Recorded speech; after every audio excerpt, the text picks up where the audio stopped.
I think messaging is only a secondary problem. The primary problem is what's the message. Yeah. I think that's a bigger problem.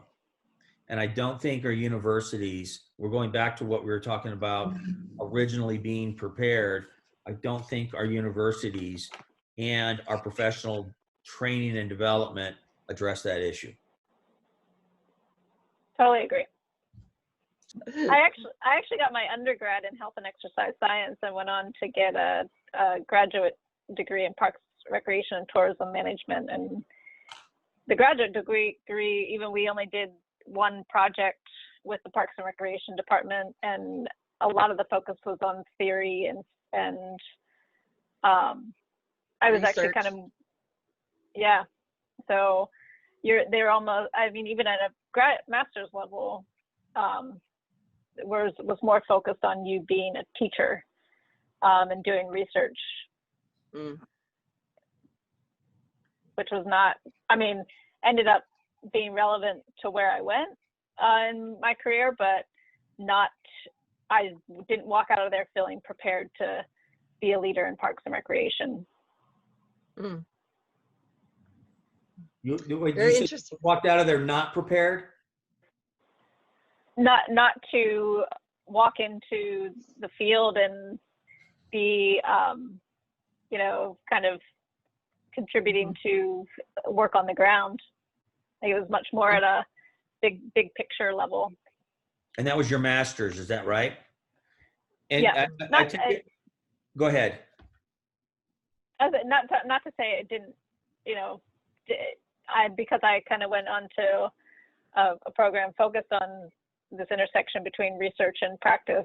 It worked out, but applying for a parks and recreation job, I felt like interviewing, I wasn't sure what skills I was bringing from school that would prepare me to jump into the field. Dirk, I have something I think is super important. Okay. So I had a lot of mentoring during my time at the university. So I had a professor who made me do everything. I was a TA for her outdoor recreation class. And she lit my fire, you know, and she just knew better. And so she kept me going. Additionally, I worked for the intramural department, sports department, during my time as a student. And I had a mentor there, and she was female. And so she just said, this is for you, you got to do it. And ever since then, I've always had somebody, a person who really cared enough. And then I've turned around and I've done my own mentoring, you know, in order to share that skill set. And the last program that I created was a distance mentoring program. And the distance mentoring program at CPRS was, it had a chair and a leader, and it was his ideas, and he created the meeting content, and he selected the mentors, and then had significant people find mentees, and those were young professionals who understood, you know, their role at the organization and wanted to be better professionals. And so we did that program up until last June. So each mentor would have 2, 3, 4 young professionals, and they met monthly as a group, and then they would meet individually each month as well. So I'm all about mentoring. Yeah. Number one, and that was one of my notes on my card, is mentoring. Probably, and we have at least at my level with some of the things that I've done, I get mentees. I do that with the academy. I do that with the NRPA. I do that with accreditation and all that things. Number one question I get asked: how do I get more involved, and how do I learn my way through the ladder of the career advancement? By far the number one issue. And so, and I always talk with them. What about this? Oh, I didn't even know about that. What about that? Oh, I didn't even know about that. Dude, those are things you need to be doing now.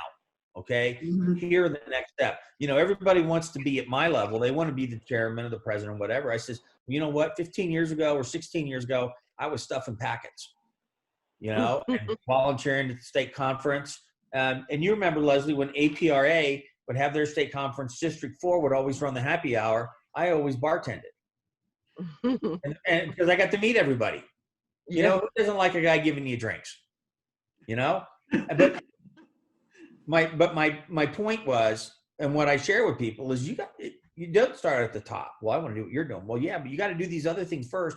And they're a good time. Volunteer for your state association. You know, do the Hershey track meet. They always need people. Oh. Volunteer at the state conference. Yeah. You know, you don't know who you're going to run into. And those are great experiences, and they're going to know your reputation before you ever apply for another job. Mhm. You know, if you're in a state association, you're active, everybody in the state's going to know who the doers are and who the talkers are. Yeah. And if you're a doer and you have that credibility, when you apply for a job in another agency in that state, they're going to know. They're going to probably know you beforehand. Yeah. I don't think young people understand that. Well, and I wonder if they're going to understand now, because if these Parks and Rec departments are laying off, right, employees, or are they furloughing them and going to bring them back? So who are they choosing to lay off and who are they choosing to furlough? The doers, I think, would get furloughed because they have a potential and they're going to come back. The other ones who are slugs are going to get laid off because they don't have that, you know, much to offer. Sorry, I got really personal there for a minute. That's okay. I used to it. No, I think you're right. I think you're right.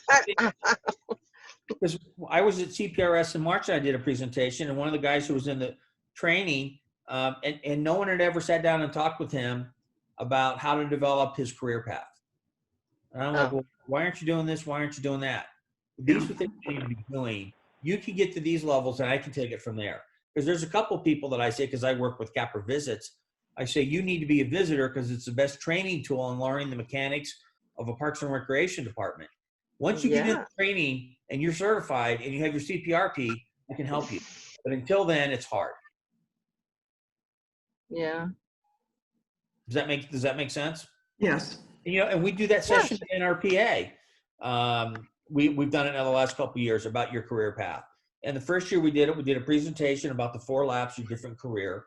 I ran the mile and I looked at your career in about 4 different laps, like a mile run, what you should be doing in each lap and positioning yourself. So what your 4th lap has to be.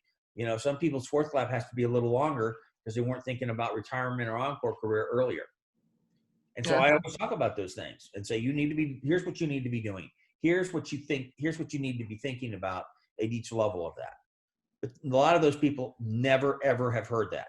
And I think that's a mistake we're doing to our young people. Mm-hmm.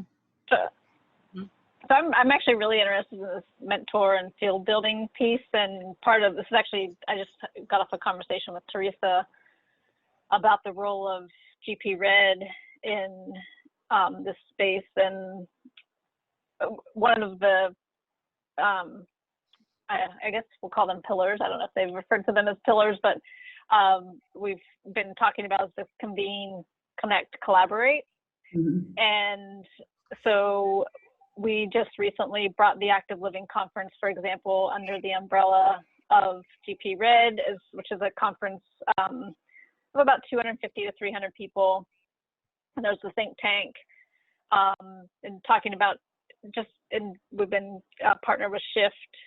So one of the things that we were talking about as a collaboration is how we contribute to, or how we better organize and collaborate with all of these organizations that are have similar missions and goals, but it's confusing to people about what conference is best for me to attend, or where do I plug in, and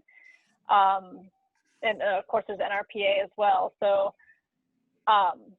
I'm interested in trying to develop kind of an organized or opportunity for people to come and get mentor and field building experience. So we're planning to intentionally build that into the Active Living Conference, for example. But how do we kind of expand that to other conferences? And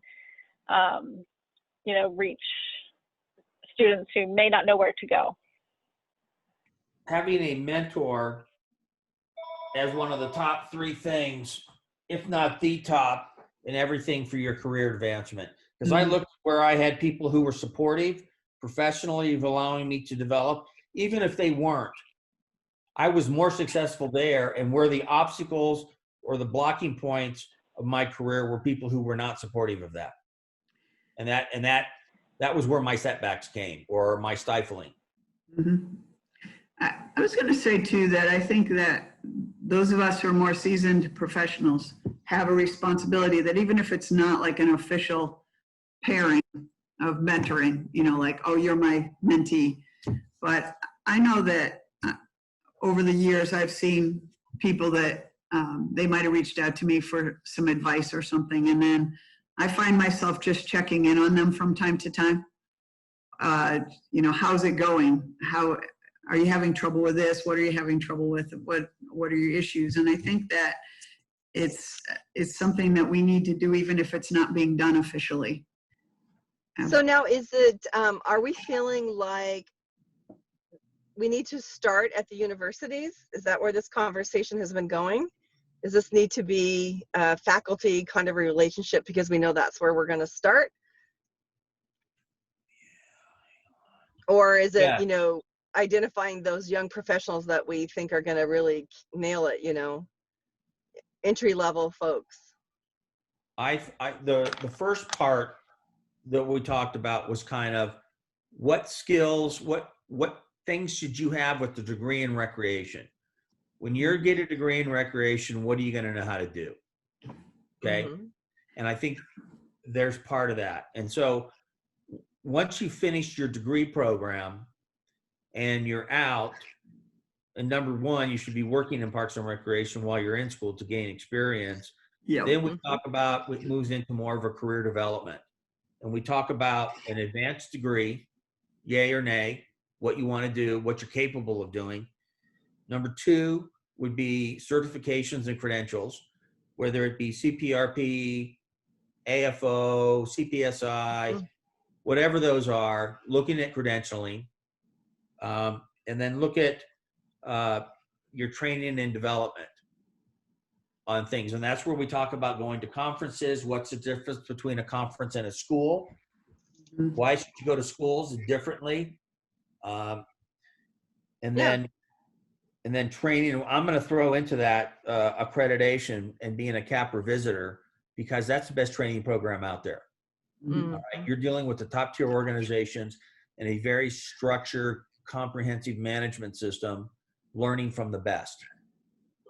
Okay. And then the next part of that would be networking and your reputation. There's the program right there. That's the program. Yeah. So going back to the professional development, skill building part, that's, we're going to be all over the map, just like we started this whole conversation today. So wouldn't that be interesting to try to identify examples of hard skills and soft skills to go along with once you get your theory and foundation at the university, then what's next, right? What are you going to work on? So is your entry-level career going to really start at soft skills, or are you coming in with those technical skills? Like, you got to be able to run a 15-team tournament, or, you know what I mean? So what is it really that? When we updated the director of school curriculum a couple of years ago, at those time, it was originally designed to teach CAPRA standards. That's what the curriculum was built around. Oh. And so when we reevaluated that a couple of years ago, there wasn't as much on the hard skills as it was on the soft skills: leadership development, strategic planning, political savviness. And so the curriculum has kind of tweaked that as a kind of a evolutionary evolvement. But I think, Leslie, to your point, we need to be able to develop that more or less a tree system, that once you're out of school, here's what you should have. Now here's what you're developing as your career. Because like if you're in CPRS or not, or therapeutic rec, here's a path of you of refining and developing your skills. If you want to be in senior management, these are kind of the things that you should be doing. If you want to stay in program or supervision, this is the path of stuff that you should look at and explain. And all of those are going to transfer around, right? You're going to see the same things under each of those skill sets. And I think that's an important message. There is very, very little public discussion, like presentations or sessions, talking to people like this. And I always get people that are frustrated that they want to do more and they don't know how or where to do that. Oh. Like I was talking to a guy at CPRS. I said, you need to go to director school. He says, well, I can't afford it. He says, well, there's a ton of scholarships. Here's 5 of them. Yeah. And he goes, and I need a letter from an Academy member. I said, I'll do that right now. I'm a member. I can write that up for you. Boom. And here it is. And I said, here's how this works and here's what you can do. And do you have to put some skin in the game at some things? Yes, you do. If it's, people say, well, my agency's not paying for it. Yeah, well, you need to think about what you want to do and save up and figure that out. The point is they don't know what's available out there. Now, but I got this guy, he's probably going to get a scholarship because they got a ton of scholarships for that this year. So, well, that's where the mentoring comes in, right? Us seasoned people know more about those opportunities. And I explained that to him and I said, you need to get connected to the administrators network, the leadership network. He says, they have a call tomorrow. I'll send you the email link so you can get on. All right. But those are the kinds of things that we need to be sharing with younger people what we do. They want to be active, but they think they have to be invited. Somebody has to reach out to them to ask them. And the real thing is you show up. Mm-hmm. I explain to people, if you show up, and Leslie, you worked in the state association and how important volunteers were. If you show up, you're already ahead. If you show up with a positive attitude, you're even further ahead. And if you show up with a positive attitude and be able to get things done, you will be in a leadership position in very few years. Would you agree with that? Oh, absolutely. Yes. Because if you're in an association, you rely heavily on volunteers, and reliable, competent volunteers are a blessing. And people don't know that. The evolution of the Parks and Recreation field is complex, and it does require a lot of different expertise, and there's not a clear line. It's not like statistician, like a civil engineer, right? You're not following a clear path. It's and I mean I've struggled with that too. It's finding your passion, and then what puts you in the best position to pursue that passion.